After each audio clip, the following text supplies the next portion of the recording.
these ancient beings from planets in the Sirius star system. Now, if we assume that these Sirian Nomo gods and goddesses were amphibious and had to travel all the way from Sirius, 8.7 light years away from Earth, they would need water to encapsulate their bodies in while they were in deep space transit. Now, the mystery is unfolding. Robert Temple wrote in his book, The Sirius Mystery, published in 1976, "We should not forget that if aquatic amphibious beings are making an interstellar voyage, they will need fresh water in their ship in considerable quantities." As this investigation began with NASA scientist Dr. Louis A. Frank's detection of water balls, the connection to Sirius was pointing towards water once again.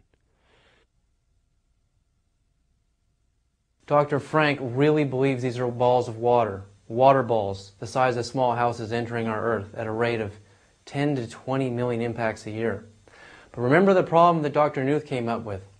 Because the water balls, there were so many of them entering our Earth's atmosphere, so many, he detected that no satellite has a chance of surviving days, let alone years, if these were actually meteors. In fact, the space shuttle, he felt should actually be struck by one of these objects. Yet he said no satellite has ever been struck by one of these objects, a fact that actually disturbed Joseph Knuth so much that he doesn't actually believe these things are water.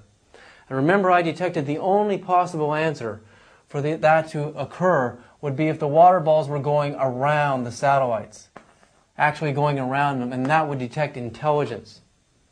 The ancient Dogon priests actually described the Sirians traveling in watery-like spacecraft from the star system Sirius to kind of encapsulate these half-fish, half-human gods in their transit from this star system 8.7 light years away.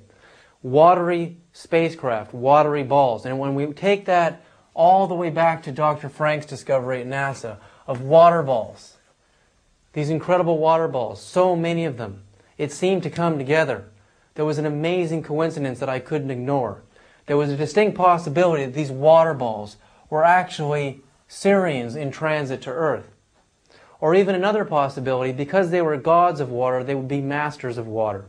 And perhaps some of these water balls were actually their craft, but others may have actually literally been balls of water being dropped on our Earth to help heal our ozone layer. Because as I explained earlier, water eventually breaks down into hydrogen and oxygen under intense solar radiation, and therefore the oxygen would eventually transmutate into O3, which is ozone. So could ancient Sirian gods be actually helping us heal our ozone layer?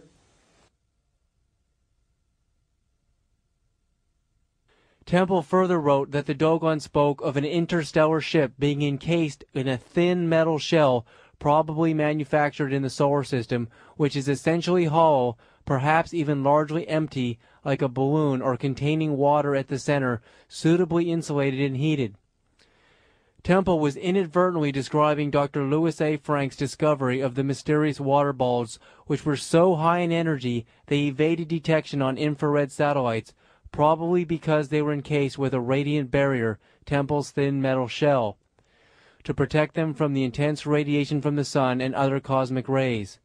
But Dr. Frank made his first discovery in 1985, unpublished at the time, and Temple wrote and published his book, The Sirius Mystery, in 1976, 9 years earlier. In fact, he never even wrote about or learned of Dr. Frank's water comet mystery. We should not forget the Dogon priests say the Nomos will return, and when they do, it will be called the Day of the Fish. The first indication of their return, say the Dogon, will be that a new star will appear in the sky, the star of the 10th moon.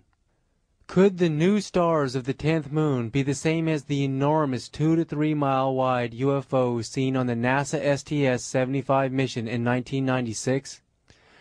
The Dogon priests also say that the elements which are at the moment retracted inside the body will re-emerge. Then the Nomos will re-emerge. Then the Nomos will land on the earth again in their ark, the landing craft. From this ark will emerge the mythical ancestors, namely the very same personalities who figure in all the myths. So there will presumably be political implications to their arrival. After their return, this group of Nomos will rule from the waters as they are masters of water.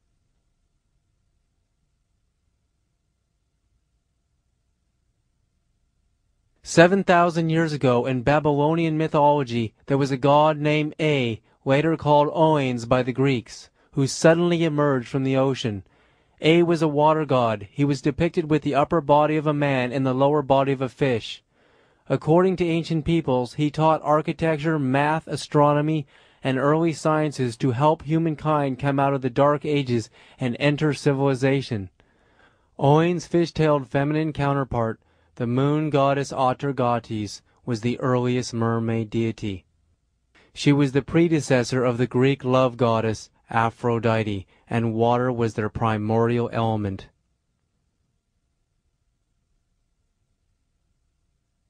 Colombia and the satellite now just passing over the west coast of northern Africa.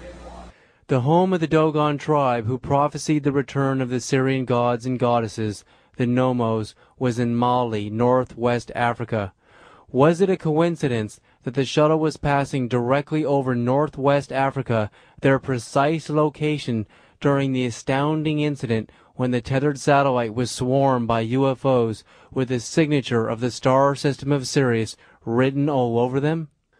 But as the Dogon priests were keepers of this ancient knowledge from pre-dynastic Egypt around 3000 BC, and the shuttle would be passing directly over Egypt within a few moments, it appeared as yet another coincidence beyond reason. We had to look at what the Egyptians knew about the star system of Sirius.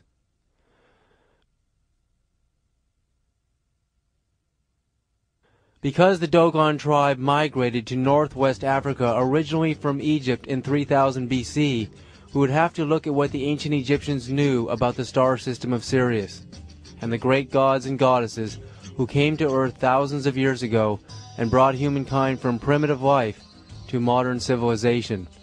Because today we may have an indication that they have returned, perhaps to bring us to yet a higher level of civilization.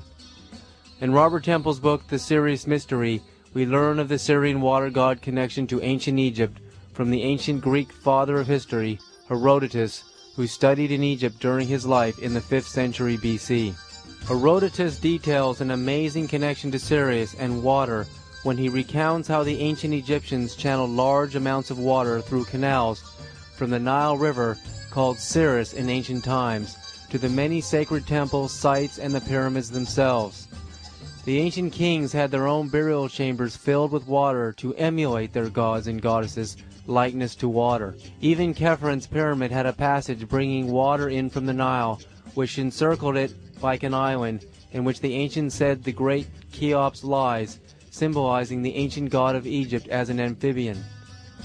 Herodotus described how the incredible maze of canals and passages bringing water to so many of the sacred temples and shrines, even the pyramids themselves, was a sight that he felt surpassed even the pyramids themselves.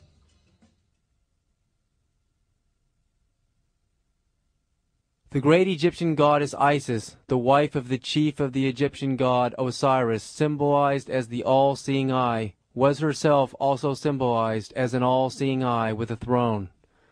Osiris was said by one of Aristotle's companions who visited Egypt, heard of an ancient myth that Osiris could not walk because his legs were grown together. Does this tell us once again that he too was an amphibian from the star system of Sirius? Known to the ancient Egyptians as the star system Sirius herself, Isis tells that, "I am she who goes out to the dog star." Because she is the wife of Osiris, they must both be the same kind of beings, and they must both be from the same star system of Sirius. Isis spoke of her travels to the star system of Sirius, so how did she travel there? Was she actually just visiting Earth from Sirius? Did she travel to Earth from Sirius in a spacecraft? Being a goddess of water, would she travel between Earth and Sirius in a watery spacecraft, just as the Dogons told?